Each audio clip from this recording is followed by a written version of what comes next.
네, 성도 여러분 안녕하세요. 지난 한 주도 저희 모두가 다 하나님의 은혜 가운데에서 살았습니다. 멀쩡해 보이는 세상이지만 우리가 가진 영적 시각으로 볼 때 이 세계는 여전히 이 영적 이 전쟁 속에서 뺏기고 또 빼앗는 그런 전쟁이 실제적으로 있었습니다. 저희들도 마음을 하나님께로 드리기도 하고 또 순간순간 또 뺏기기도 하고 그렇게 한 경험들을 우리가 보게 되는데요. 이제 이번 남아있는 교과, 3번이 남아있는데 이 교과를 통해서 우리가 말씀에 기초한 이 하나님에 대한 신앙과 사랑이 좀 더 깊어지고 또 분명해지는 그런 시간이 되기를 기대하겠습니다. 오늘도 우리 헌신해 주시는 은민이와 세연이가 여전히 자리를 지켜주셨고요. 여러분 방송을 시작하면서 늘 부탁드리는 것처럼 구독과 좋아요, 알람 설정 꼭 부탁드리겠습니다. 오늘 제목은 하나님의 인과 짐승의 표라고 하는 제목이고요. 이 제목은 우리가 아는 것처럼 세 천사의 기별 가운데 세 번째 천사의 기별 가운데 나오는 내용이거든요. 오늘 먼저 기억절의 말씀을 함께 읽어드리도록 할까요? 계시록 7장 2절로 3절의 말씀입니다. 시작.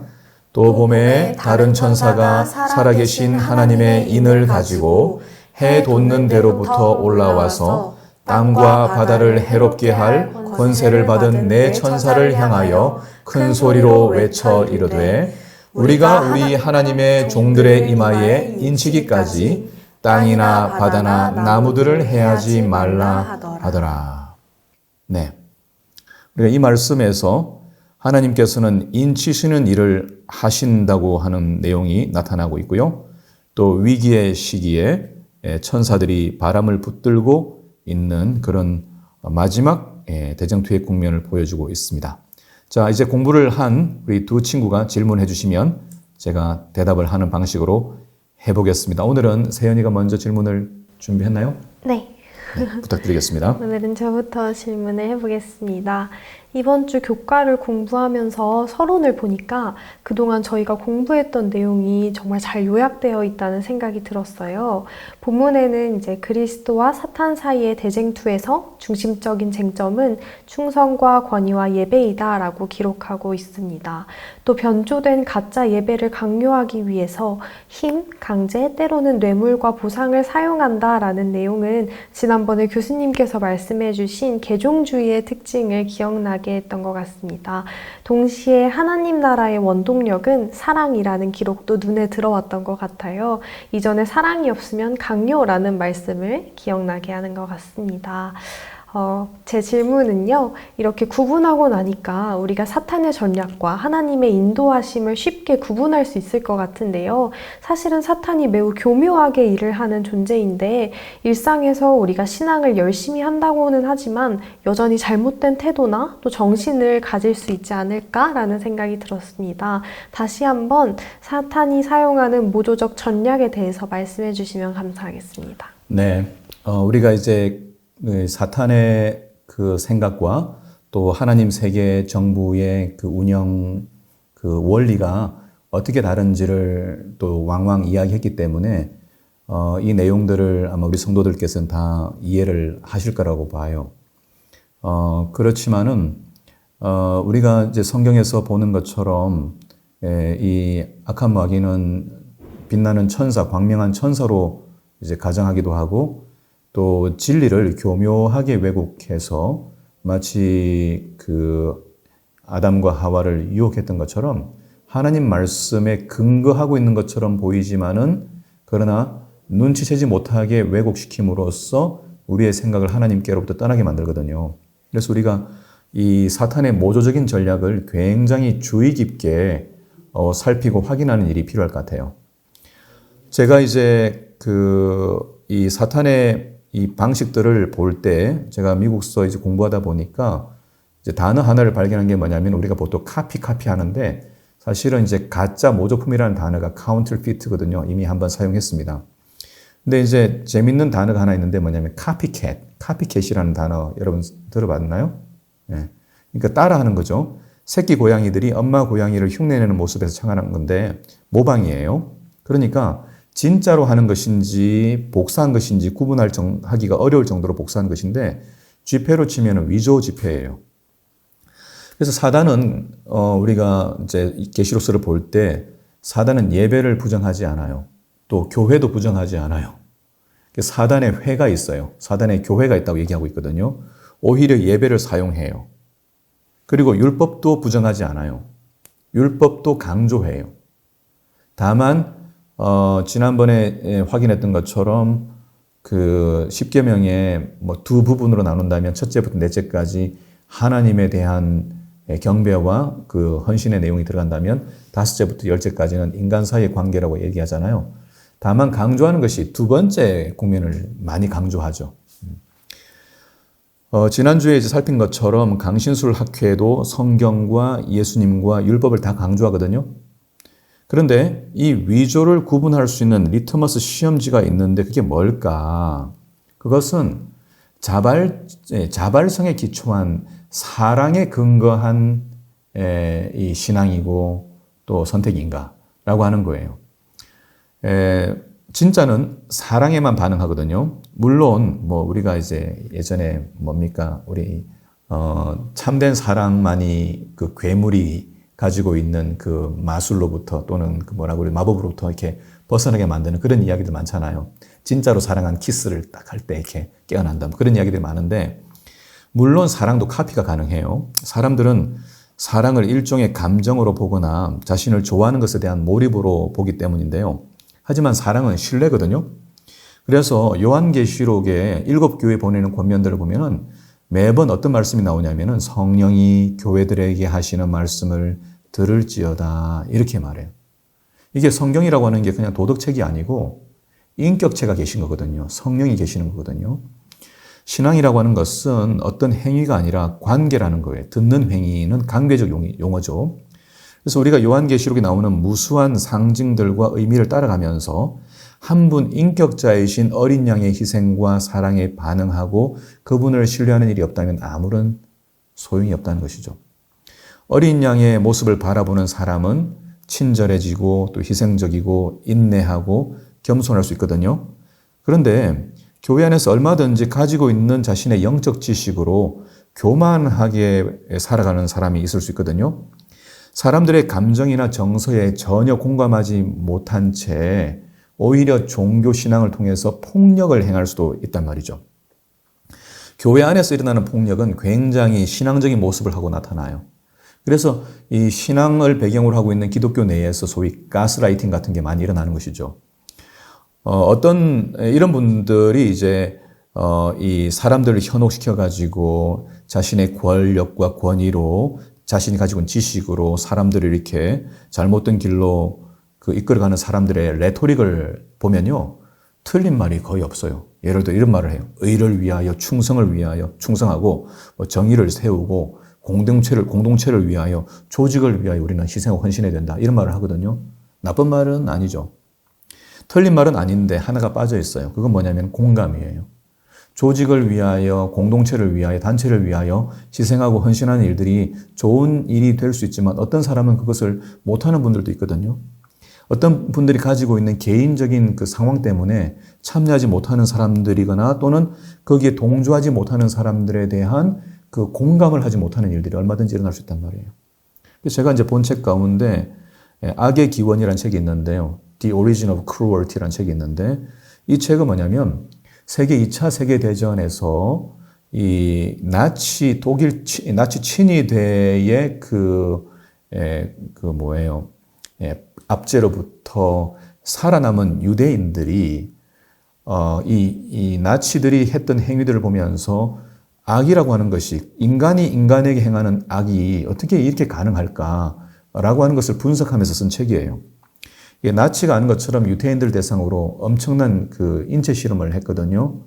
예를 들어 뭐 추운 겨울날 바깥에 내놓고 몇 도의 사람이 동사하는지, 그다음에 얼음으로 담궈 놓고 언제 심장이 멎는지, 그다음에 손목을 절단해가지고 뒤집어서 이렇게 봉합을 한 다음에 이게 작동이 어떻게 되는지, 다른 사람의 신체하고 바꿔치기를 해가지고 꼬매본다든지, 뭐 별의별 실험을 다 했어요.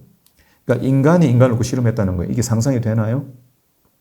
우리가 동물들도 이렇게 함부로 대하기가 힘든데 여러분 동물들 시체 있는 거 지나보면 끔찍하고 그렇잖아요. 저도 이제 로드킬을 해가지고 미국에서 토끼 한 마리를 밟아본 적이 있어요. 그게 그냥 그 치는 순간에 그냥 소스라치게 이렇게 이렇게 그 감정에 이렇게 불편함이 올라오거든요. 근데 같은 모양을 하고 있는 사람을 대상으로 이렇게 잔인한 행동을 할 수 있었던 게 무엇일까? 이걸 분석을 해보니까 그들에게 공감이라고 하는 것이 작동할 수 있는 그 상황이나 환경을 다 제거시켰다는 거예요. 공감이 작동 안 되도록 했다는 거예요.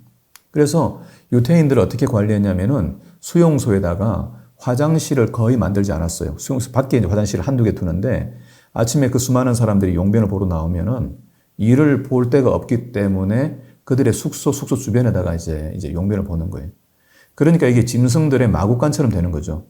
이렇게 된 상황에서 유태인들과 달리 이 나치 친위대들은 머리부터 발끝까지 반짝반짝하게 딱 다려진 옷과 닦여진 구두를 가지고 들어와 보니까 이거는 사람으로 안 보이는 거예요. 그런 시스템을 만들어 가지고 짐승 취급을 하는 과정에서 인간이 인간을 그렇게 잔인하게 대하는 그런 상황이 벌어졌다는 것이죠. 그래서 이런 과정을 보면서 인간이 가지고 있는 이 잔인성의 기원이라고 하는 것은 이 인간에 대한 공감 부족이라고 이렇게 평가를 했어요. 그래서 우리가 계시록을 보면서 여기 나오는 여러 짐승들의 이야기를 보는데 이게 남의 이야기일까? 그게 어떤 교단이 행하는 어떤 만행으로 봐야 될까? 물론 이제 역사 속에서 그런 일이 일어날 것을 제가 이후에 말씀드리겠지만은 우리가 이제 유심히 보고 있는데 이런 짐승의 하는 행동 같은 이 야수들이 하는 행동 같은 만행들이 얼마든지 교회에서 일어날 수 있고 일어났던 일이에요. 힘없는 부녀를 괴롭히거나 가난한 사람을 무시하거나 엘리의 그 두 아들들이 성소에서 봉사하는 여자들을 이렇게 다 이렇게 나쁜 짓 하고 했던 것처럼 신체 장애를 가지거나 병든 분들을 함부로 대하거나 고아들을 종처럼 부리거나 이런 일들이 교회에 없었느냐? 아니에요. 교회에서 종종 발생했어요. 오늘도 우리가 교회에 참석하시는 분들 중에 만약 우리가 어떤 사람을 무시하거나 하대한다면 그는 똑같이 지금 성경에 나오고 있는 사단의 그 앞잡이로 일하고 있는 짐승의 일을 하고 있는 거라는 걸 우리가 기억할 필요가 있어요. 그래서 안식일을 지키며 얼마든지 짐승의 일을 할 수 있고요. 예배를 잘 드리면서 얼마든지 짐승의 일을 할 수 있어요. 공감하지 못하고 그런 어떤 그 자기 신과 동일한 그 신앙의 모습을 보이지 않는 사람들에 대하여 획일적인 잣대를 가지고 얼마든지 괴롭힐 수 있단 말이에요. 그래서 제가 어떤 분이 교회를 떠났다가 다시 돌아온 이야기를 들었는데요. 이분이 어릴 때 철없이 교회를 이제 뛰어다니면서 예배당에서 놀고 있었어요. 그때 장모님 한 분이 들어와 가지고 이렇게 떠들고 뛰어다닐 거면 교회 오지 마. 그래서 교회를 안 왔대요. 오지 말라니까 안 온 거죠. 그리고 난 다음에 한참 돌아서 이분이 세월이 지난 다음에 교회 온 다음에 이야기를 한 거예요. 자, 어때요? 우리는 교회 성전을 지키려고 사람을 쫓아내는 상황이에요. 교회의 어떤 규율을 지키기 위해서 사람을 이렇게 교회 밖으로 쫓아내는 일들이 이게 우습지 않게 일어난단 말이에요. 이 사람이 가지고 있는 식생활이라든지 어떤 그 음주나 흡연의 습관이라든지 좀 다른 외모라든지 이런 것들로 사람들을 이렇게 다른 차별하는 마음이죠. 재미있는 것은 다니엘서나 계시록에서 제국들을 뭐로 묘사하고 있냐면 짐승으로 묘사했잖아요. 이게 왜일까? 인간의 마음에 하나님의 영이신 성령이 사라지고 나면 모든 사람은 짐승이 돼요. 인간과 짐승의 차이가 다른 게 아니라 성령께서 거하시느냐 아니냐의 문제거든요. 그래서 하나님의 성령의 역사가 사라지고 나면 모두가 다 포악한 짐승이 되는 거예요.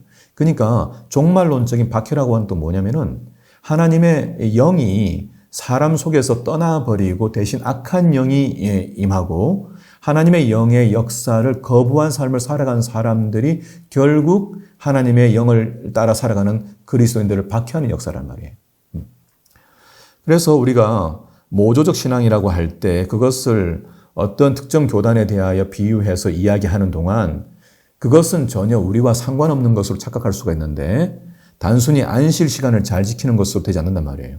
우리가 성령의 은혜 속에서 하나님의 마음과 하나님의 성품을 매일같이 배우고 형성하는 일을 통해서만 이런 기만에 빠지지 않을 수 있다. 그래서 우리가 항상 해야 할 질문은 뭐냐면 지금 내가 그리스도와 함께 있으며 그분은 내 안에 거하고 계시며 나는 그분의 음성을 성령이 교회들에게 하시는 말씀을 들을지어다 라고 하는 그 성령의 음성을 지금 귀담아 듣고 살아가고 있느냐. 이것이 진짜냐 가짜 신앙이냐를 구분하는 것이다. 그렇게 말씀드리고 싶어요. 그래서 기만이라는 것을 어떤 분들은 자꾸 교리적 기만으로만 생각하는데 교리문답을 아무리 외우고 알아도 힘의 논리로 살아가는 한, 다시 말해 자신이 가지고 있는 어떤 권력 체계로 어떤 사람들을 이렇게 분리해내거나 계급화시키거나 또는 하대하거나 불편하게 만드는 그 일을 하는 한 이게 사단에게 기만당한 것이다 라고 하는 것을 알 필요가 있다는 것을 먼저 좀 일요일 소지에서 강조하고 싶습니다. 네, 신앙의 본질이 무엇인지 생각하게 하는 말씀인 것 같습니다. 일요일 주제는 인내에 대한 것인데요.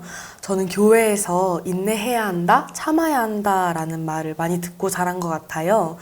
성도들의 두 가지 특성을 소개하는 계시록 14장 12절에서도 제일 먼저 성도들의 인내가 여기 있나니 라고 기록하고 있어요. 농부가 풍성한 결실을 얻기 위해서는 인내하고 참아야 한다는 말씀도 있고요. 근데 인내가 쉽지 않은 것 같은데 예수님의 재림을 기다리는 것도 어떤 때는 너무 막연해 보이기도 하고 기도가 지연된다는 생각을 받을 때도 있는 것 같아요. 이 인내의 신앙이라는 것이 무엇일까 곰곰이 생각해 보게 됐는데 이 성도들의 인내가 어떻게 가능할지 설명을 부탁드리겠습니다. 예, 이거 좀 재밌는 질문이라고 생각하는데요. 어떤 분들은 이제 신앙을 참는 거라고 생각하는 것 같아요. 오래 참는 거. 그러니까 힘든데도 오래 참고 이제 신앙하는 거죠. 그러니까 신앙이 기쁜 일이거나 즐거운 일이기 전에 신앙은 원래 어려운 거야, 힘든 거야. 그러니까 참아야 돼. 그래서 하고 싶은 거, 먹고 싶은 일, 갖고 싶은 거 이거 다 포기하고 사는 것이라든지 뭐 하기 싫은 일이라도 교회 일이라면 억지로 하는 것을 인내라고 생각할지 모르겠어요. 그래서 어떤 분이 자기 팔에 써놓은 문신처럼 참을 인자를 써놓고 주문처럼 외우며 사는 그 고통스러운 그 모습이 신앙이라고 생각하는 분들이 계실지 모르겠어요. 그러니까 이런 오해가 생기는 이유가 뭐냐면은 교회에서 신앙의 본질을 배우기보다는 신앙의 외형이나 형식을 먼저 듣는 경우가 있기 때문이 아닐까 생각하거든요. 그럼 신앙의 본질이 뭐냐? 제가 여러 번 말씀드렸는데 기독교 신앙의 핵심은 어떤 분들은 이렇게 바로 뭐 안식일이다, 뭐 예수님 재림이다 다 맞는데 그것들을 다 아우르는 주제를 알아야 돼요. 그 주제가 뭐냐면은 이미 자주 말씀드린 것처럼 하나님 나라예요. 천국이에요. 이미 말씀드린 것처럼 예수님의 첫 일성이 회개하라, 천국이 가까웠느니라. 그 말씀이었잖아요. 그렇죠? 그러니까 예수님이 이 땅에 왜 왔냐면은 천국을 세우러 왔어요. 하나님 나라를 세우러 왔어요. 다시 반복할 필요가 있는지 모르겠지만 예수님은 인간의 마음에 하나님 나라를 세우기 위해 오셨거든요. 그래서 우리가 잘 아는 요한복음 3장에 나오는 주인공 니고데모에게 하나님 나라가 되는 길을 말씀하셨잖아요. 다른 게 아니라 하나님 나라에 들어가고 싶냐? 그러면 성령으로 거듭나야 한다. 다시 말해 우리 마음에 성령께서 임재하셔서 우리의 삶을 이끌어 가시게 되면 그게 하나님 나라예요. 그래서 우리가 걸어다니는 하나님 나라 그러거든요. 제가 다른 말씀도 드릴 수 있지만 예수님을 만나서 구원받은 사람 중에 대부분이 어떤 사람들이었냐면 귀신 들린 사람들이었어요. 우리가 이제 하나님 없이 살아가는 삶을 아무리 잘 포장해도 그걸 명품으로 포장해도 귀신에 붙잡힌 삶이에요.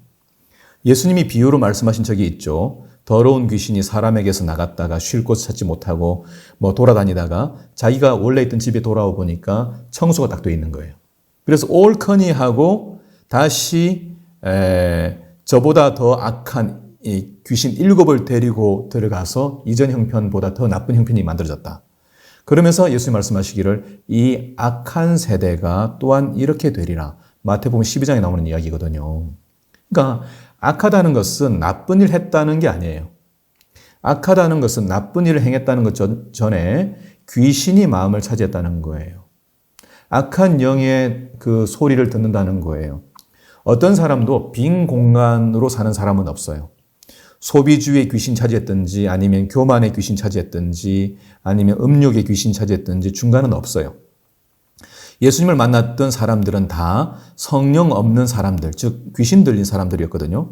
그리고 그들은 예수님을 통해서 새로운 통치자이신 성령의 통치를 받아요. 이게 거듭남이에요. 이것이 신앙이고요. 그러니까 신앙은 인격적인 만남이고 하나님의 통치고 하나님과의 동행이죠. 자, 여기에서 이제 인내의 문제가 제기되는 거예요. 인내는 내 마음에 모신, 내가 사랑하고 내가 존중하고 내가 따르고 있는 내 삶을 드린, 내 삶을 바친 대상을 향한 전인격적인 사랑이 인내거든요. 그래서 이것은 그냥 참고 괴로워하는 게 아니죠. 그래서 사랑이 없으면 인내도 소용없어요. 우리가 사랑장에서 내가 내 몸을 불사르게 내어줄지라도 사랑이 없으면 아무 소용이 없고 그렇게 말씀 듣잖아요. 그래서 우리가 성도들의 인내가 여기 있나니를 성도들의 사랑이 여기 있나니 라고 번역해도 될 만큼 속에 숨어있는 의미가 거대한 것이죠. 그래서 인내라고 하는 것은 단순히 나중에 더 큰 보상을 바라기 위하여 지금의 이렇게 상태를 참는 소위 우리가 아는 마시멜로 실험 같은 게 아니란 말이에요. 인내는 정절이고 인내는 헌신인 것이죠. 우리가 모든 말씀에서 늘 기억해야 하는 부분이 이미 내 안에 하나님이 거하시고 하나님의 나라가 내 안에 건설되었다라고 하는 믿음이에요. 우리는 십자가에서 우리 죄가 용서된 것을 믿었고 성령께서는 우리 마음에 죄인의 자리지만은 우리가 믿음으로 의롭게 되었기 때문에 우리 안에 거주하신 거예요. 그래서 만약 어떤 사람이 저에게 당신은 누굽니까? 라고 묻는다면 영적으로 어떻게 대답해야 되냐면 저는 하나님의 나라입니다. 저는 걸어다니는 하나님의 나라입니다. 이렇게 스스로를 이렇게 정체성을 이렇게 이야기할 수 있어야 되는 거죠. 그래서 우리는 하나님의 소유이기 때문에 인내라고 하는 것은 관계적이며 경험적인 신앙의 배경에서 나오는 힘이고 그리고 능력이라는 것을 우리가 기억한다면 이 인내하라고 하는 이야기가 그냥 여러분 힘들죠? 조금만 더 참으세요? 또 보상 줄게요? 이런 것이 아니라 하나님에 대한 사랑의 정도만큼 인내할 수 있는 거니까 우리가 집중해야 되는 것은 하나님의 사랑에 집중하고 그분이 나의 삶에 이루어진 변화를 누리며 살아가는 것. 이것이 이제 인내를 위한 이해 또는 그 배경이라고 생각하면 좋을 것 같아요. 네, 인내는 사랑이다. 이 말씀을 꼭 기억해야겠습니다. 월요일은 우주적 투쟁이라는 제목인데요. 예수님이 십자가에서 당했던 하나님 아버지와의 분리의 경험, 그리고 변함없이 아버지 하나님을 신뢰했던 모습에서 우리가 가져야 할 신앙의 태도를 보여주고 있어요. 우리가 다가올 위기 속에서 우리를 지키고 또 이끌어줄 보호책으로 예수님이 가지신 믿음이 필요하다는 말씀을 하고 계시는데요. 이미 우리가 예수의 믿음에 대한 이전 설명에서 예수님이 보이신 하나님 아버지에 대한 신뢰이고 이 신뢰로 우리의 구원이 이루어졌다는 말씀을 공부한 적이 있는데요. 저의 질문은 진짜 종교 박해 같은 일들이 다시 벌어질 수 있을까? 어떻게 그런 일이 가능할까? 라는 질문입니다.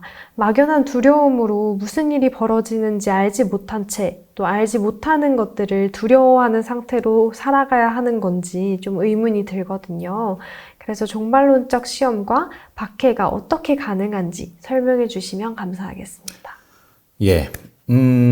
제가 이제 교과 공부를 해보니까 우리 많은 성도들께서 좀 다소 어려운 내용일 텐데 라고 생각되는 것도 좀 잘 이해하시는 것 같아요. 그리고 댓글에 그 반응들을 남겨주시기 때문에 제가 조금 용기를 내가지고 대학에서 강의하는 내용을 조금 압축해서 이번 질문에 대답을 좀 해보려고 해요.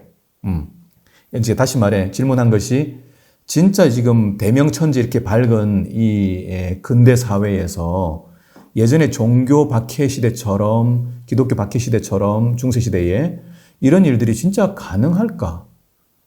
사람이 종교라는 이름으로 사람을 죽이는 일들이 가능할까?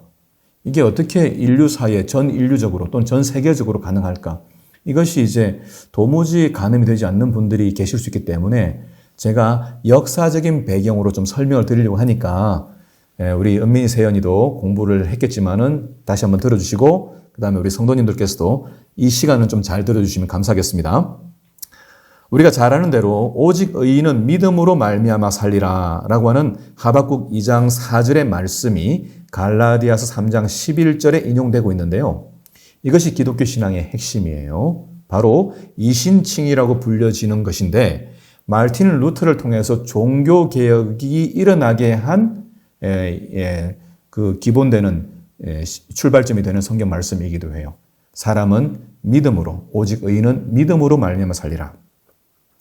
자, 이제 제가 설명드릴 것은 마르틴 루터의 종교 개혁이 있었지만은 그 이후에도 여러 신교도들 사이에 종교 탄압이 있었고 여러 박해들이 있었는데요.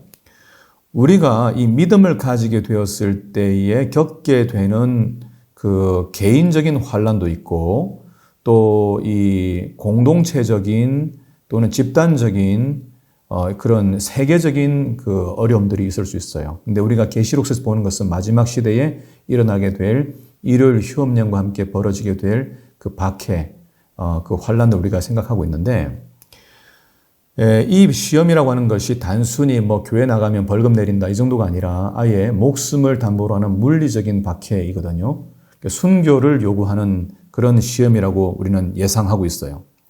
이런 시험들이 어떤 형태로 올지는 모르겠지만 인간이 개발한 모든 협박의 방법들이 다 동원될 텐데 먼저 왜 이렇게까지 하는 일들이 발생할까 질문을 해볼 수 있을 것 같아요. 자, 예수님 이후에 인간 역사를, 지금 한 2000년 역사를 제가 세 등분으로 나누면 이렇게 말할 수 있는데, 하나는 앙시eng 레짐이라고 불려지는 고대 왕정 정치 체제예요. 우리가 왕이 있는 체제를 아마 이해하실 텐데 그게 첫 번째고, 두 번째는 역사가 길긴 하지만 르네상스로부터 계몽주의를 거쳐 프랑스 혁명에 이어지는 근대 소위 모더니즘, 근대 사회의 출현이에요. 이 근대 사회의 출현과 함께 그 이후에 먼저 말씀드린 세 번째는 세계 1, 2차 세계대전을 겪으면서 나타나게 된 후기 세속사회 또는 후기 근대주의 또는 포스트 모더니즘이라고 불려지는 그 정신세계예요. 2000년의 긴 역사를 세 가지로 압축하면 앙시eng 레짐, 고대 왕정 정치와 그 다음에 근대주의, 근대사회 모더니즘이라고 하는 것과 후기 근대주의 또는 후기 세속주의 또는 포스트 모던 다 똑같은 건데 이렇게 불려지는 세 가지로 나눠줄 수 있다. 일단 기억을 해야 됩니다. 오케이. 자, 첫 번째, 고대 왕정 체계는 한마디로 수직적 체계가 지배하는 국가나 집단이 중요한 가치가 되는 사회였어요. 백성들은 자신에게 주어진 역할을 성실하게 수행하도록 요구되었어요. 그래서 대장장이는 대장장이로 일하고요. 서구의 이름들 가운데 스미스라는 이름은 대장장이라를 의미하잖아요. 그러니까 미국 사람들이 쓰는, 서구 사람들이 쓰고 있는 이름들도 다 직업을 의미하거든요. 그래서 대장장이는 대장장이대로, 또는 뭐 소를 잡는 사람은 소를 잡는 대로, 어부는 fisher, 어부는 어부대로, 다 이렇게 baker, 빵 굽는 사람, 이렇게 다 이름들이 각각의 직업을 가지고 그들은 이렇게 왕정 체계에 살았단 말이에요. 가끔 잔다르크처럼 돌발 행위를 하는 사람들이 있었지만 금방 공권력에 의해서 정리가 돼요. 이 세계에서는 뭐가 제일 중요하냐? 질서가 제일 중요해요. 이렇게 이 세계는 누군가가 무너뜨리기에는 너무나 단단한 세계예요. 또 다른 말로 무거운 세계예요. 우리가 성경을 읽을 때에 발견되는 시대가 이런 시대예요. 왕정 시대고 또 로마 황제가 있는 시대예요. 이때는 어떤 시스템이나 어떤 사회 체제를 갖다가 변화시키는 것이 거의 불가능한, 이것은 어떤 군대를 통해서 혁명이 일어나거나 이렇게 전복이 일어나지 않으면 절대 바뀌지 않는 그런 것이죠. 그런데 전복이 일어났어요. 그것이 뭐냐면 프랑스 혁명이에요. 프랑스 혁명은 우리가 알고 있는 막연한 이해보다 훨씬 더 강력한 인류사회의 변화를 가져왔어요.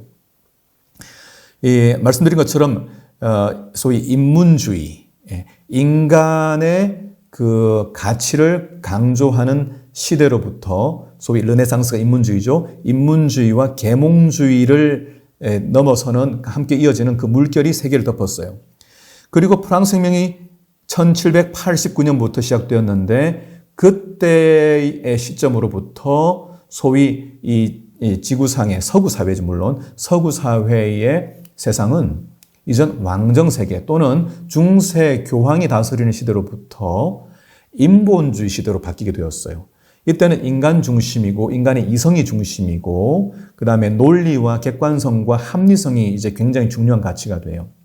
이때로부터 개인이라고 하는 가치가 굉장히 중요한 가치로 떠오르고 개인의 자유가 부각되기 시작했어요. 이전에는 개인의 자유라고 하는 것은 큰 틀 속에서 아주 축소된 작은 것들이었지만은 프랑스 혁명 이후로부터는 개인의 자유가 강조되었어요. 그런데 이 근대 사회의 프랑스 혁명을 통해서 기치를 떨쳤던 근대의 이상이 실현이 되었느냐? 아니요. 근대 사회의 이상이 만들어낸 어떤 혜택은 있는데 그게 뭐냐면은 자연과학의 발전이에요. 과학의 발전이에요. 그래서 오늘날 우리가 보고 있는 컴퓨터, 자동차, 그 다음에 비행기, 항해술, 폭약들, 물론 화약은 나중에 있었지만 무기들, 이런 우주에 이렇게 우주선을 쏘아 올리고 인공위성을 만들고 이게 다 뭐냐면은 이게 프랑스 혁명 이후에 만들어진 소위 르네상스, 인문주의의 결과거든요. 과학을 발전시켰어요. 그래서 과학적 사고로 사람들은 생각하고 프랑스의 이제 철학자인 이제 데카르트가 중세 시대 때 뭐라고 얘기했냐면은 나는 생각한다, 고로 존재한다. 유명한 이야기잖아요. 이게 이제 모더니즘의 기치예요. 모더니즘의 표예요. 내가 존재하는 것은 생각하고 이성적으로 맞나 옳은가 틀린가를 이렇게 따져가지고 진리를 객관적으로 알 수 있다는 거예요. 그래서 모든 그 사물들과 어떤 진리들은 명징하게 뚜렷하게 구분해낼 수 있다고 하는 그런 이상이 이 모더니즘에 발현됐어요. 이전 세계는요, 신비예요. 마술이 있었고 신비가 있었고 이해되지 못하는 부분들이 있었고 또 신적 신탁과 계시가 중요시되던 때예요. 그래서 점쟁이들도 있었고 그 다음에 마술사도 있고 막 그래요. 그런데 계몽주의 시대 들어와 그걸 다 배척하는 거예요. 그건 다 뭐예요? 이제 미신에 속하는 거예요. 인간은 이성으로 과학적인 사고 논리로 진리를 파악해낼 수 있다 본 거예요. 이런 것들이 인간 사회에 준 것은 진보적 세계관이라고 하는데 유토피아적 세계를 통해서 인간은 이제는 아주 행복하고 그 다음에 풍성한 삶을 살 수 있을 거라고 생각했어요. 실제로 농사가 막 대량화되고 기계가 만들어지고 물건들이 대량화되면서 이렇게 사람들은 과거에는 특별한 사람만 가지고 있던 물건들을 쉽게 가지게 되었어요. 지금 우리 신발 다 신고 다니고 그렇죠? 우리 안경 아무 때나 구할 수 있고 조금만 돈 들이면 뭐든지 공산품을 다 구할 수 있는 시대는 이 프랑스 혁명 전후로 하는 이 계몽주의와 인문주의의 결과예요. 이해하죠? 과학 발전이 이뤄낸 거예요. 그런데 이때의 기치가 개인을 중요시 여기는 건데 불행히도 세계는 다시 개인이라고 하는 가치가 소위 산업혁명과 함께 공장 시스템이 들어오면서 개인들이 다 하나의 도구나 부속이 되는 상황으로 계속해서 지금까지 몰려오고 있는 상황이에요.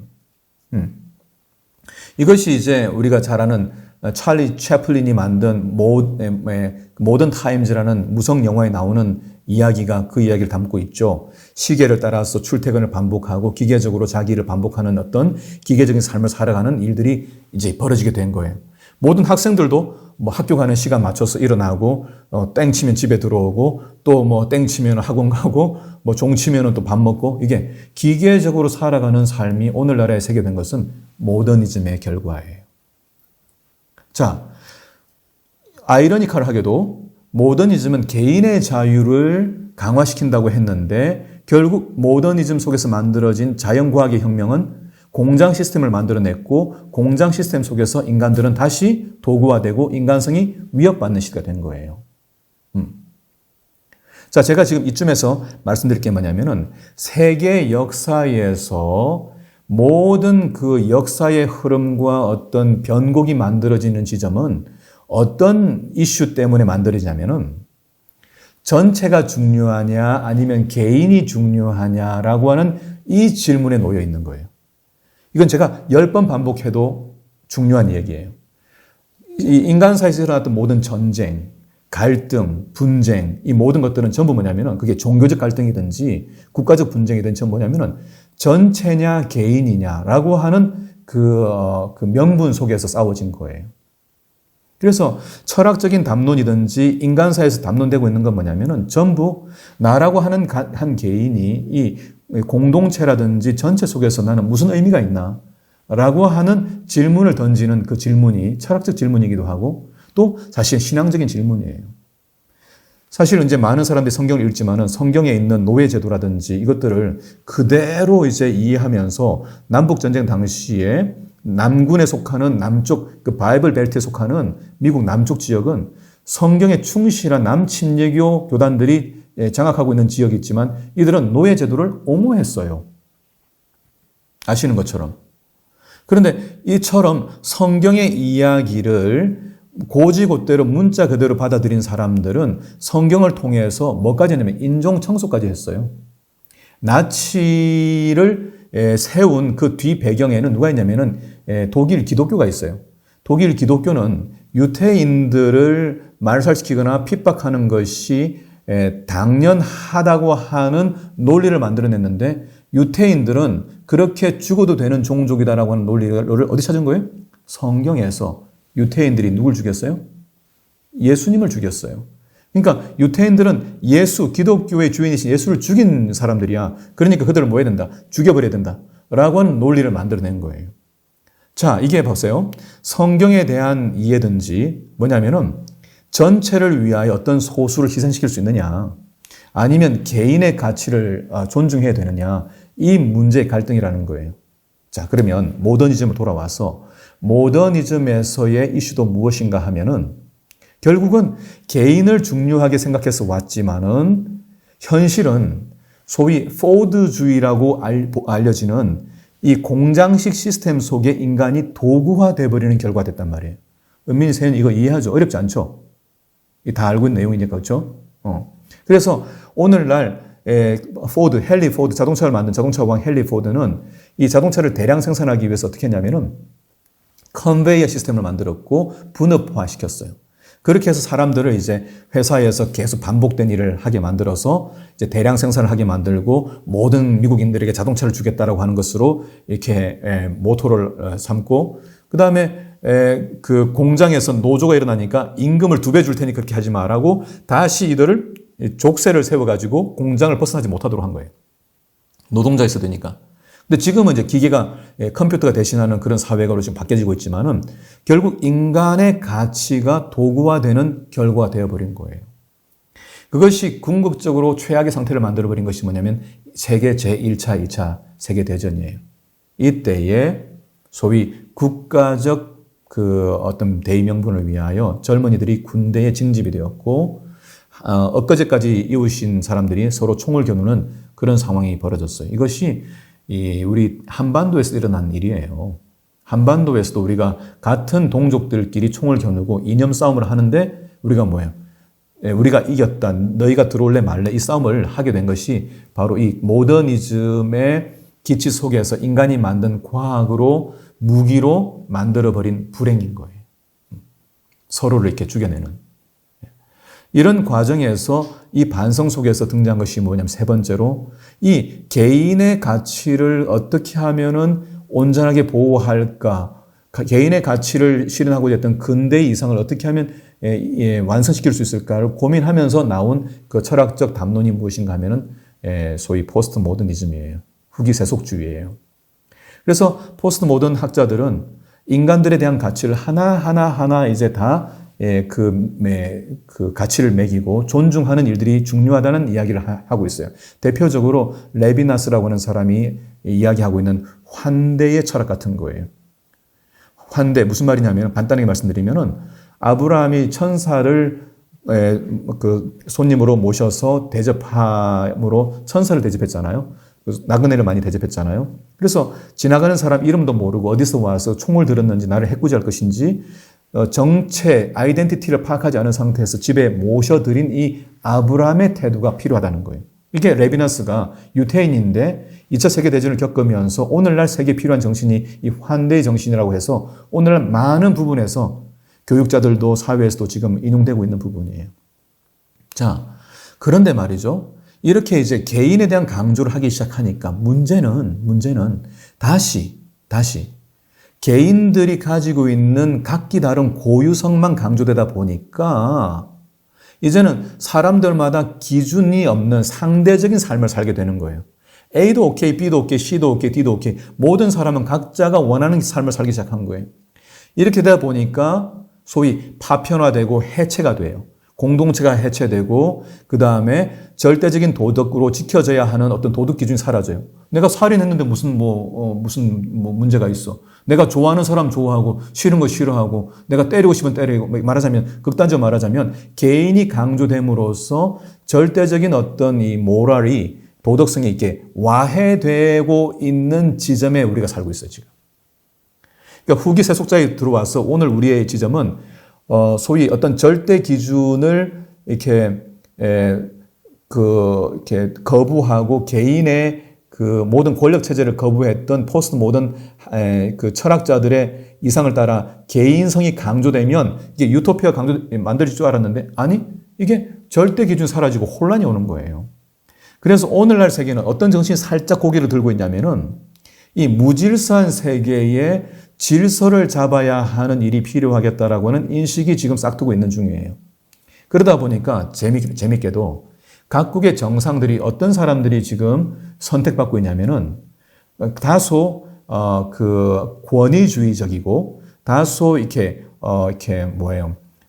어떤 힘으로 무엇인가를 눌러서라도 어떤 것들을 정리해낼 수 있는 상당히 강한 권력자들, 강한 리더들을 지금 요구하고 있는 상황이고 그렇게 일렉션이 일어나요. 선거들이 일어나고 있어요. 인도네시아도 마찬가지고 러시아도 마찬가지고 중국도 마찬가지고 일본도 마찬가지예요. 예. 한국은 여러분들이 판단하십시오. 그래서 각국은 이렇게 혼란스러워 가고 있는 개인주의의 그 영향 속에서 다시 누군가가 무질서한 상황을 바로 잡아야 한다고 하는 그 필요성이 다시 고개를 드는 거예요. 그러니까 업 앤 다운이 있는 거예요. 어떤 때 고대 왕정에서는 이게 뭐예요? 공동체와 국가가 굉장히 중요한 짐이 곧 국가다라고 말했던 이제 그 이야기처럼 그런 시대로부터 다시 모더니즘에서 근대 사회에서 개인이 중요해라고 했지만 다시 후기로 지나가면서 산업혁명과 함께 포도주의가 들어오고 개인은 다시 도구화되고 다시 공동체 강화되고 다시 후기 세속사회 들어오면서 다시 개인의 중요성이 강화되고 있다가 혼란이 이루어지고 그 다음에 다시 이 혼란을 바로잡기 위해서 누군가가 새롭게 질서를 잡아야 하는 필요성이 대두되고 있다.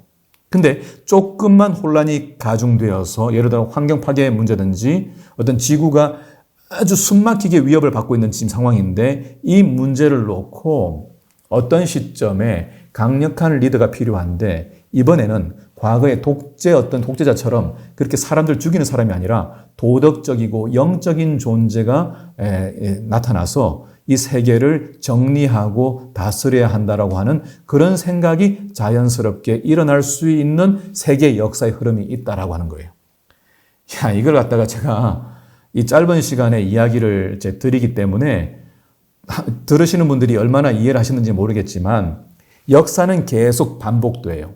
역사의 수레바퀴는 전체냐 개인이냐 국가냐 한 개인이냐라고 하는 이 담론 속에서 계속 업앤다운 밀물과 썰물의 조수간만이 있었단 말이에요. 지금은 그 개인주의의 강화 속에서 혼란스러운 가벼워진 인간들 여러분 상대주의가 되면요. 그때부터 사람이 불안해져요. 절대적인 진리가 없는 인생이 뭐지? 사는 게 뭐지? 무엇을 위해 살아야 되지? 라고 하는 것에 대한 정답이 없는 사회가 되어버리거든요. 지금 이렇게 되고 있는데 이 사회 속에서 많은 젊은이들이 혼란을 겪고 있는 거예요.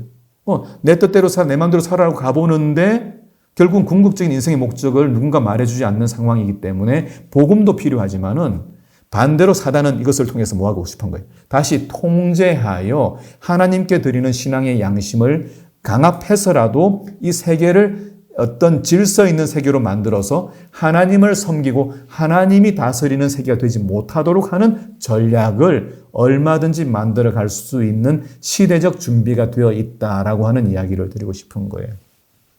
좀 어렵죠? 어때요? 쉽진 않은 것 같아요. 근데 알고 있던 역사들이 엮이니까 네. 지금 주제는 뭔지 알겠죠? 네, 퍼즐 맞춰지듯이. 저도 숨 한번 돌리면서 이야기하는 건데 여러분 들으신 분들도 이 세계 역사를 조금이라도 이해하시고 아시는 분들은 제가 드리는 말씀이 아마 어떤 의미인지를 아실 거예요.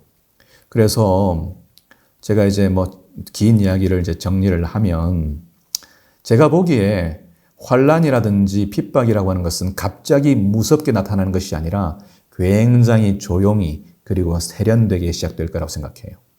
세계의 질서와 안정을 위해, 전체를 위해 통제가 필요하다는 생각이 일어나고 나면 개인의 선택과 자유는 얼마든지 억압당할 수 있게 되거든요. 결국 우리가 염려하는 박해나 종말적 사건들은 교단이나 단체가 궁극적으로 받는 게 아니에요. 신앙적 양심을 따라 성경의 진리를 충실하게 살아가는 개개인들이 받는 거예요. 이미 일제강점기 때 보았던 것처럼 교단 지도자들은 단체를 위해 신념을 포기하는 일들이 있었어요. 그런 일이 가능해질 겁니다. 남겨지는 것들은 각 개인들이에요. 요약하면 이 선악간의 대쟁투에서 벌어지는 싸움은 실제로 공동체와 개인이라는 두 가치를 놓고 누가 힘을 가질 것인가, 누가 통제할 것인가, 누가 관리할 것인가, 누가 관리를 당할 것인가, 누가 법을 만들 것인가, 누가 법의 통제를 받을 것인가 라고 하는 이 문제 속에 놓여진 싸움이에요. 이 문제에 있어서 교리적 차이는 신앙의 양심에 따라 개인이 선택하는 자유가 될 것이고요. 우리가 주의해야 하는 것은 조직의 목표나 교단의 목적을 위해 개인의 선택이나 자유를 통제하거나 조종하려고 하는 유혹이에요. 공동체의 목적을 위해 개인을 희생할 수 있다는 생각을 가지고 있는 사람은 어느 교단에 속했든지 상관없이 개인이 가지고 있는 신앙의 자유와 가치를 유린할 수 있는 무서운 폭군이 될 수 있다는 것을 기억해야 하는 것이죠. 이거 되게 중요한 얘기를 한 건데 다시 강조하면 공동체의 목적을 위해 개인을 희생할 수 있다는 생각을 가지고 있는 사람이 지도자가 된다면 그 사람은 어느 교단에 속했든지 상관없이 개인의 신앙과 자유를 유린할 수 있는 무서운 폭군이 될 수 있다는 것, 이것을 기억해야 한다. 다소 길었는데요. 재림교인들이 세계 역사와 세계관의 변화 속에서 겪고 있는 이 투쟁이 무엇이었는지를 이해하게 될 때 이 선악간의 대쟁투가 어떻게 실현되고 또 마지막 국면으로 가게 될지를 이해할 수 있을 것 같아요. 그래서 더 많은 독서와 연구가 필요한 부분이라고 하는 것을 말씀드리면서 다소 복잡하게 보이는 이야기지만 여기서 요약을 해보겠습니다. 목사님의 말씀을 들으니까 우리가 왜 교회사를 배우고 또 철학을 공부해야 하는지를 알 것 같습니다. 저도 공부를 조금 더 해야 될 것 같습니다. 화요일의 제목은 불경건의 사슬인데요. 본문에서 짐승의 표라는 것은 종교적 무관용, 경제적 배제와 박해, 그리고 사형 선고에 관한 내용인데요. 모든 사람이 일련의 신념 체계와 공인된 예배 체제를 따르도록 강요하는 일이 요한계시록 13장 15절에서 17절을 통해서 소개하고 있는데요. 이 불경건의 사슬은 한마디로 강요라고 말하고 있고 역사 속에서 나타날 마지막 고리가 예배의 강요라고 했어요. 바로 전에서 이러한 일들이 실현 가능한 역사적 개연성을 살펴봤기 때문에 이 세계가 빨려들고 있는 혼란스러운 모습을 바로잡기 위해서라는 명분으로 얼마든지 신앙적 강요가 가능하다면 우리 그리스도인들은 어떤 대비를 해야 할까요? 네. 이 질문에 대해서 앞서서 다소 길게 말씀드렸기 때문에 여기서는 간단하게 말씀을 드려보도록 하겠습니다. 먼저 신앙의 자유를 매우 가치 있는 것으로 여기는 신념과 철학을 고수하는 것이 중요해요.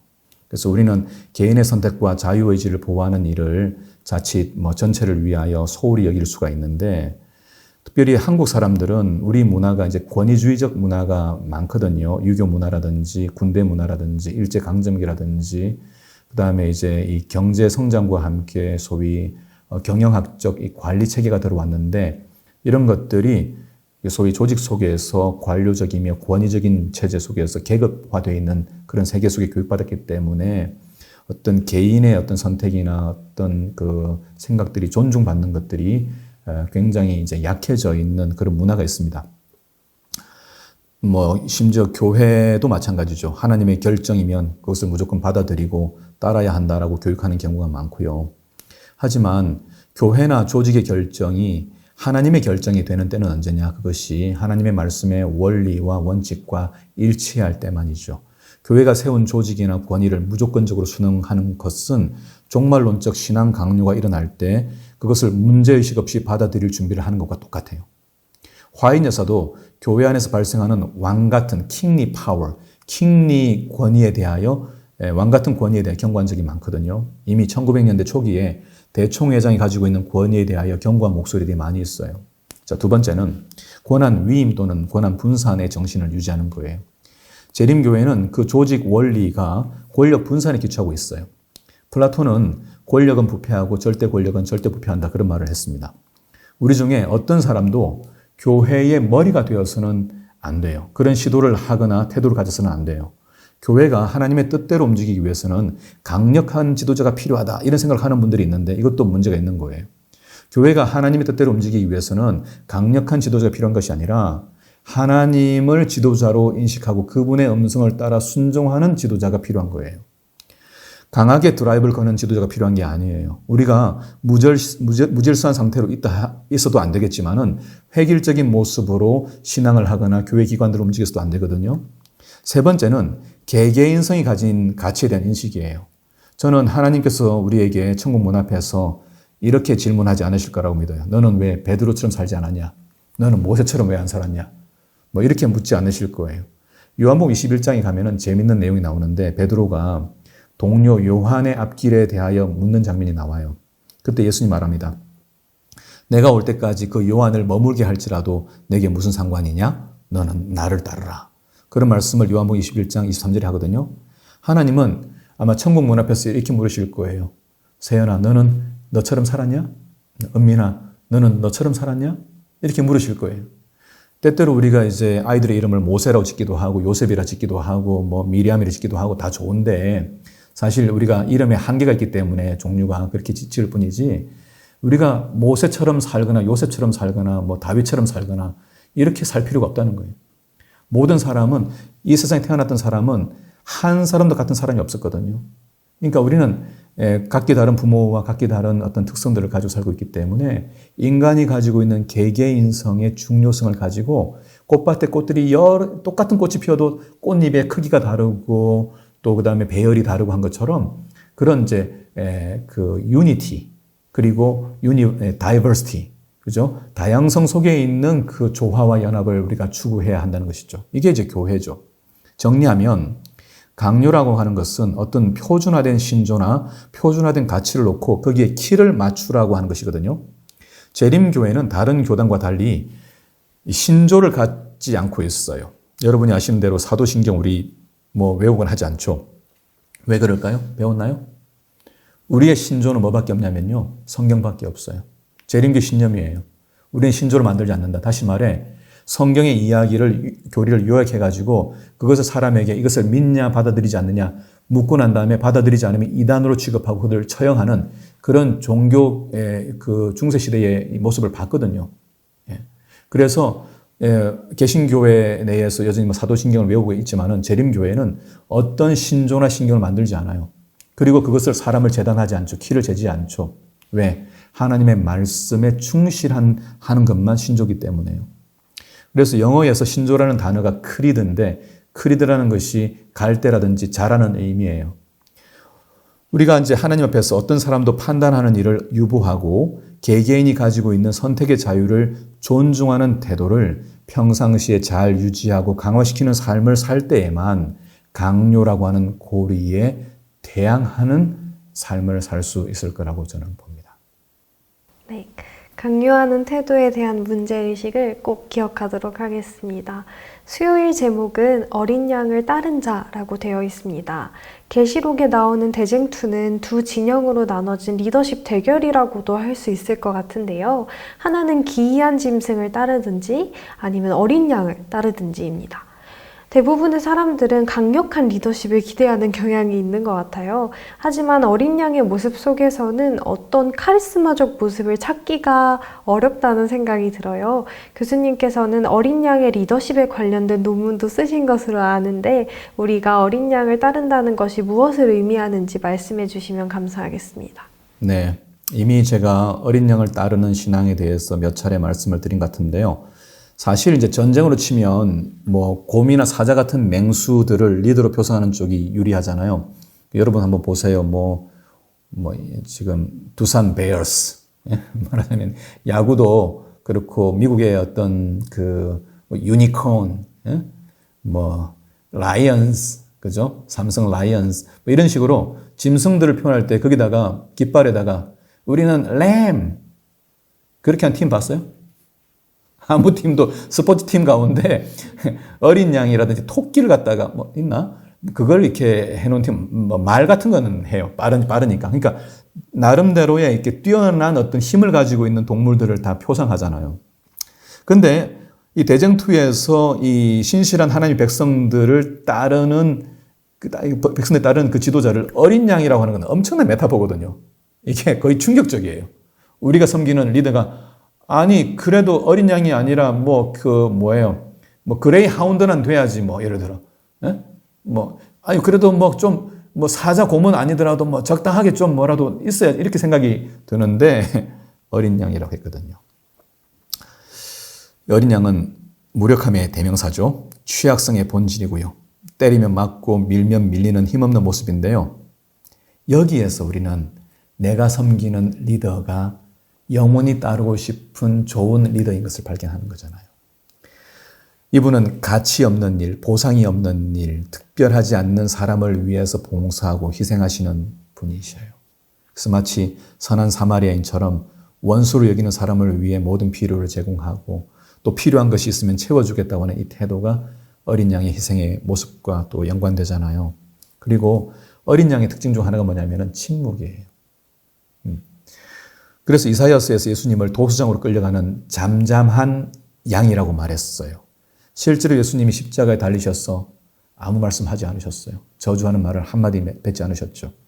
그래서 우리의 구원은 어떻게 주어진 거냐면 침묵 때문에 주어졌어요. 만약 우리가 하고 있는 어떤 죄들에 대하여 하나님이 소리를 내셨다면 우리는 남아있지 못할 거예요. 그래서 유대인인 재림교회 신학자로 이렇게 듀칸이라고 하는 신학자 계시는데 이분의 책을 읽다가 요한계시록 관련된 책을 읽다가 계시록 8장 1절의 말씀에 대한 주의를 보고 아주 흥미를 느꼈는데 계시록 8장 1절에 뭐가 나오냐면은 일곱째 인을 떼실 때에 하늘이 반시쯤 고요하더니라는 대목이 있어요. 인간이 가지고 있는 그 마지막 심판, 죄인에게 내리는 그 심판이 일어나기 직전에 일곱째 인을 떼면 세상 끝이에요. 그때 하나님이 침묵하시는 거예요. 이게 뭘까? 하나님이 인간에게 보이는 최고의 자비가 무엇이냐? 듀카는 말하기를 침묵이다. 그렇게 이야기한 거예요. 하나님 자비가 뭐다? 침묵이다. 그간 인간이 저질러 왔던 모든 악행들과 또 반역한 자녀들을 향한 마지막 태도가 두들겨 패는 것이 아니고 침묵이라고 하는 것. 노발대발해서 심판하는 것이 아닌 걸 보는 거예요. 하나님은 심판하실 때도 조용히 심판하시는 거예요. 이게 유황불 내릴 때 하나님이 그 마치 뭐 미치광이들이 그 불 질러 놓고 막 소리 지르는 것처럼 그렇게 하시는 게 아니에요. 자신의 형상대로 만들어진 인간들이 끝내 반역하여 돌아선 그들을 이제 무로 돌려보내는 그 일을 하실 때에 하나님 어떤 마음일까? 침묵하실 수밖에 없는 거죠. 그래서 우리가 이 하나님의 심판마저도 하나님 자비의 연장선에 생각해야 된다고 생각해요. 우리가 이 어린 양의 리더십을 따른다는 것은 우리의 일상에서 어린 양과 같은 특성을 구현하고 살겠다고 하는 결심이기도 하잖아요. 그래서 우리가 비정하게 어떤 사람을 쉽게 단죄한다든지 판단하든지 뭐 잘못을 이렇게 들추어낸다든지 그렇게 하지 않는 거죠. 그렇다고 해서 이 어린 양이 무력하냐? 시편 62편 11절 12절에는 하나님의 성품을 권능과 인자함으로 요약해요. 두 개가 같이 있어요. powerful 하고요. strong 하고 그 다음에 뭐예요? 인자해요. 사자이면서 동시에 어린 양인 거죠. 사실 이 두 가지가 같이 있기 힘들어요. 어떤 사람은 강하면 강하고 부드러우면 부드럽거든요. 그런데 우리 신자들은 강력한 성령께서 이끄시기 때문에 강한 존재들이지만 또 부드러운 태양과 같은 삶을 살아가는 것이죠. 굉장히 역설적이면서도 오묘한 모습인데요. 실력이 있으면서도 겸손한 태도. 우리가 이런 모습을 추구하는 삶을 살아가는 것이 어린 양을 따르는 삶이라고 생각할 수 있을 것 같아요. 네, 감사합니다. 이번에는 마지막으로 목요일 내용인데요. 우리의 유일한 중보자이신 예수님에 대한 설명이 나오고 있습니다. 내용을 살펴보면 짐승의 정체는 신성 모독을 하는 존재라고 되어 있어요. 자신을 하나님이라고 주장하는 거죠. 또는 하나님을 대신한다는 주장이 신성 모독인데요. 로마 교황권이 주장하는 바가 그들의 사제직이 하나님의 자리를 대신한다는 것은 우리가 잘 인지하고 있는데요. 로마 가톨릭이 가지고 있는 이 사제직에 대한 나름의 신학적 기반이 있겠지만 우리가 왜 가톨릭의 교황권이나 사제직에 대한 신념을 거부할 수밖에 없었는지 성경적인 기반을 통해 말씀해 주시면 감사하겠습니다. 네. 이 부분을 또 지난번에 좀 설명을 드린 부분이 있어요. 지난 6과에서 말씀을 드렸는데요. 가톨릭이 가지고 있는 신학 체계는 이제 개신교회의 신학과 다른데 그 차이점은 사제와 평신도라고 하는 그 두 계급 속에서 이해되고 있다는 거거든요. 미사라고 하는 것은 개신교가 드리는 예배와는 성격이 완전히 달라요. 가톨릭 신부가 드리는 기도는 중보적 기도로서 모든 인간들의 기도의 매개나 통로가 되는 거예요. 개신교회 목사와 가톨릭 신부는 그 신분에 대한 개념이 완전히 달라요. 개신교회에서 목사에게 안수하는 것은 목회적 자질을 갖춘 사람을 공적으로 인정하는 일이에요. 안수하는 동안 어떤 특별한 영적인 것들이 애드되거나 추가되는 것이 없어요. 하지만 가톨릭에서는 사제적 서품과 안수라고 하는 것이 성직이라고 하는 계급 제도의 계승이에요. 그래서 가톨릭과 개신교회의 근본적인 차이는 그리스도의 제사장직을 성직자가 대신하는 것이냐 아니냐에 달려 있거든요. 가톨릭에서는 사제가 없는 곳에는 교회도 없고 사제가 없으면 물론 미사를 행할 수도 없어요. 사제는 이 땅에서 보이는 그리스도 역할을 한다고 믿는 거거든요. 자, 그런데 이것이 왜 신성모독이냐? 성경은 신약 성경에서 단 한 번도 예수님의 제자나 특정한 사람을 가리켜 제사장이라고 언급한 예가 한 번도 없어요. 어떤 특정한 사람을 제사장이라고 말한 적 없단 말이에요. 근데 어떤 사람들이 오늘날도 목사님의 그 역할을 제사장이라고 생각하는 분들이 계신데 그건 좀 신학적으로 한계가 있는 이해예요. 목사들에게 제사장으로 말한 것이 아니라 신약 성경에는 우리가 베드로전서 2장 9절에 있는 것처럼 너희는 왕 같은 제사장이요 말했기 때문에 제사장은 모두가 제사장이에요. 만약 목사들만 제사장이라든지 목사직이 제사장직으로 말한다면 이건 가톨릭적 사고 신학에 이렇게 빨려 들어가는 이해라고 하는 것이에요. 그래서 오늘날 기독교회의 목사직은 제사장직이 아니에요. 이것을 우리는 뭐라고 얘기했냐면 영어로 pastoral, 목양이라고 했어요. 목자라고 말했어요. 목가적인 농업사회에서 있었던 농경사회 배경으로 나온 단어인데 pastor, 목사라고 하는 것은 양을 돌보는 일이에요. 이 개신교 목사는 양을 돌보는 거예요. 우리가 맡겨진 그 백성들을 잘 지내는지 아픈지 필요가 없는지 어떤 것들이 도움이 필요한지를 살피는 일들이 목양이라고 하는 것이거든요. 이게 물론 가톨릭도 목양적인 일을 해요. 하지만 그들에게는 사제직이 있고 제사장직이 있는 거예요. 그래서 계급이 다른 사제직들이 인간들과 차별된 보통 평신도와 차별이 있는 성직자 계급으로서 하고 있는 특수한 일이 있다고 믿는 것이 가톨릭이라면 개신교는 그것을 철저히 거부하죠. 그래서 우리는 만인 제사장서를 제사장 이 직분에 대한 이해를 우리는 굉장히 중요한 것으로 받아들인단 말이에요. 자, 그런데 우리 중에 어떤 사람도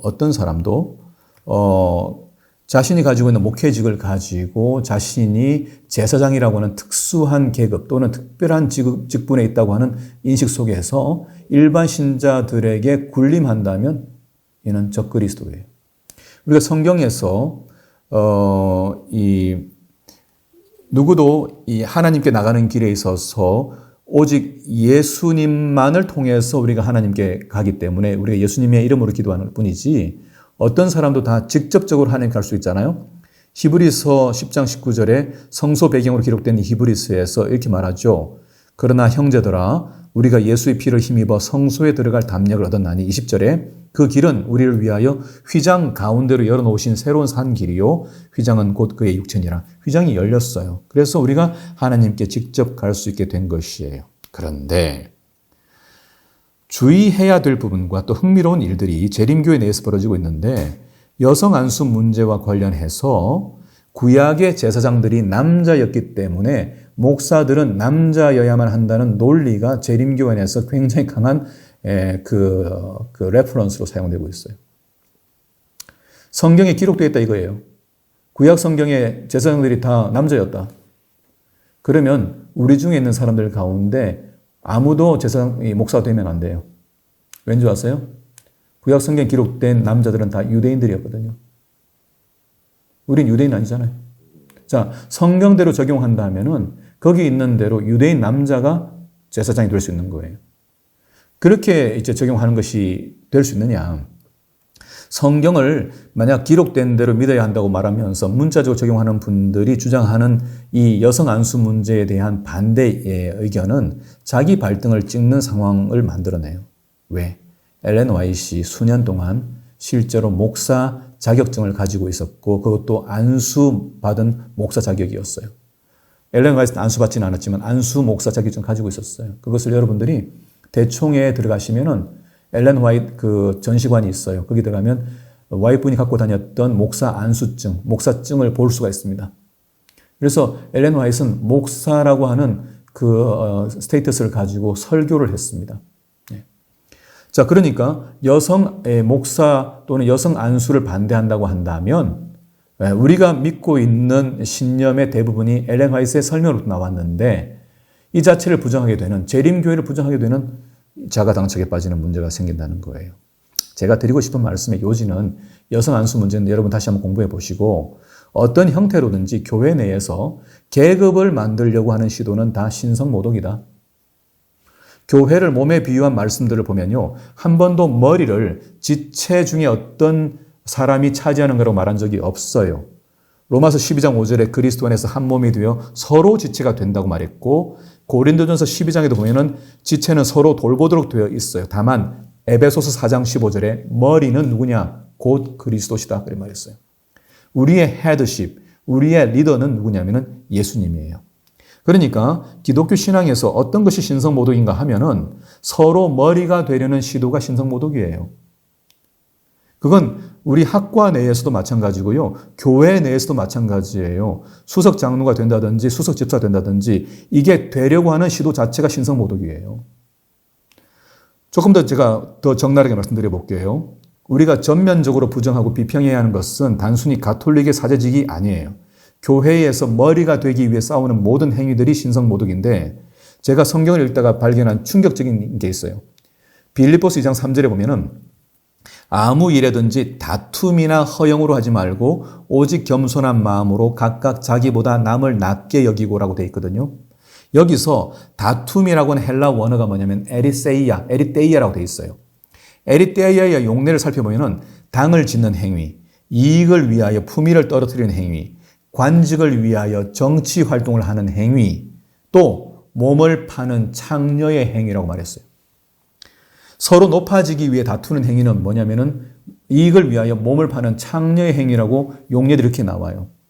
자, 우리가 교회로 살아간다는 것은 무엇일까요? 그것은 자기를 높이려는 정신과 맞짱을 뜨는 거예요. 우리가 성만찬 예식을 하기 전에 세종 예식을 하는데요. 예수님이 직접 가르치셨기 때문에 해요. 왜 그럴까요? 해야 하기 때문에 한 걸까요? 아니요. 이것은 사단이 자기를 높이려고 했던 정신을 전면적으로 거부한다고 하는 행위예요. 그래서 우리는 사실 자주 발을 씻을 필요가 있을 거예요. 오늘날 발을 씻는 것이 힘들다면 서로 손을 씻겨주는 것도 괜찮을 거예요. 어쨌든 간에 사단은 아마 그리스도인들이 서로 높아지려고 하는 대신에 서로 낮아지려고 하고 서로를 위해 섬기려고 하는 우리의 태도를 보면서 실패했구나, 자지러지게 될 거예요. 신성모독 행위라고 하는 것은 인간이 자신을 높이고자 하는 모든 행위를 총괄하는 것이고 그것이 교리나 종교 체계 속에서 나타난 것이 로마 가톨릭이다. 이렇게 정리를 할 수 있지 않을까 싶어요. 자, 오늘은 하나님의 인과 짐승의 표라는 제목으로 공부를 했지만 사실은 짐승의 표에 대한 공부를 많이 한 것 같아요. 다음 주에 연속해서 이 부분에 대해서 공부를 하겠습니다. 자, 그러면 마무리하면서 오늘 공부를 하면서 특별히 기억에 남는 부분이 있다면 간단하게 두 분이 말씀해 주시고 정리하도록 하겠습니다. 저부터 말씀드리자면 저는 좀 어린 양이라는 게 저희의 저 예수님에 대한 그런 표상이라는 게 조금 마음속에 많이 와닿았는데요. 사실 생각해보면 진짜 뭐 독수리, 사자 그렇지. 이런 강한 것들이 이렇게나 많은데도 불구하고 어린 양이라고 했을 때는 세상적으로 바라봤을 때 전혀 강해 보이지 않고 아무것도 드러낼 수 없다라고 느껴지는데 결국 그것이 의미하는 희생적인 사랑과 거기서 나오는 강함과 부드러움이 아, 나의 신이다라는 것을 생각했을 때에는 오히려 되게 감사하다라는 생각을 하게 되었던 것 같아요. 독수리라던가 사자라던가 힘으로 누르는 것이 아닌 정말 그 사랑의 힘이 있는 어린 양이라는 게 좀 많이 와닿았고 제가 어떤 곳에 가서도 리더를 하게 되고 또 어떤 그런 자리에 서게 된다면 아 정말 어린 양과 같은 그런 리더가 될 수 있도록 노력해야겠다 이런 생각을 좀 하게 되었어요. 맞아요. 저는 뭐 그 이상은 아니라고 생각해요. 그냥 신앙은 그거라고 생각하거든요. 그러면 된 거라고 생각해요.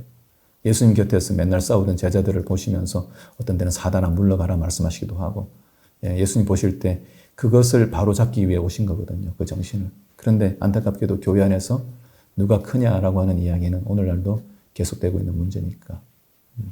우리 사단을 실망시키자고요. 오케이. 저는 오늘 공부를 하면서 가장 기억에 남는 질문이 하나 있었는데 나는 지금 그리스도와 함께 교제하며 그분과 함께 살아가고 있는가라는 질문이었는데 제가 어떻게 보면 저희 부분 하나님과 함께 살아가고 있는 거라고 느끼지만 온 생애에서 같이 함께 살아가고 있는 것 같진 않거든요. 그래서 그걸 좀 되돌아보면서 하나님의 마음과 성품을 매일같이 배우고 형성하는 일을 통해서 기만에 빠지지 말고 또 아까 말씀해 주셨던 것처럼 사단의 생각에 반해가지고 더 낮아지고자 하는 걸 주변에서부터 조금 실천해보고자 하는 그걸 위해서 조금 기도해야겠다는 생각을 했습니다. 맞아요. 우리 이 대쟁투의 전쟁은 결국은 하나님의 정신을 우리의 일상에서 구현해낼 수 있는가라고 하는 것이기 때문에 뭐 성경 공부 잘해가지고 뭐 2300주야 뭐 열푸내고 뭐 거의 의미 없을 수도 있어요. 그래서 우리가 겸손한 삶으로 다른 사람들을 섬기는 삶을 살아간다면 그리고 그래서 한 개인 어떤 사람도 무가치하게 여기지 않는 삶을 살아간다면 그 속에서 전체를 위하여 누군가를 희생시켜버릴 때 우리는 No! 그렇게 하지 마세요. 그 사람 아파요. 힘들어요. 라고 덮어서 보호해 줄 수 있는 그런 태도를 가진다면 우리는 이 전쟁에서 넉넉히 이겨낼 수 있을 거라고 생각됩니다. 네, 성도 여러분, 다가오는 한 주도 이 분명한 말씀 가운데에서 어린 양의 정신으로 넉넉히 이겨내는 그런 한 주가 되기를 기도하고 또 바라겠습니다. 여러분 경청해 주셔서 긴 시간 경청해 주셔서 감사드립니다. 다음 주에 뵙겠습니다.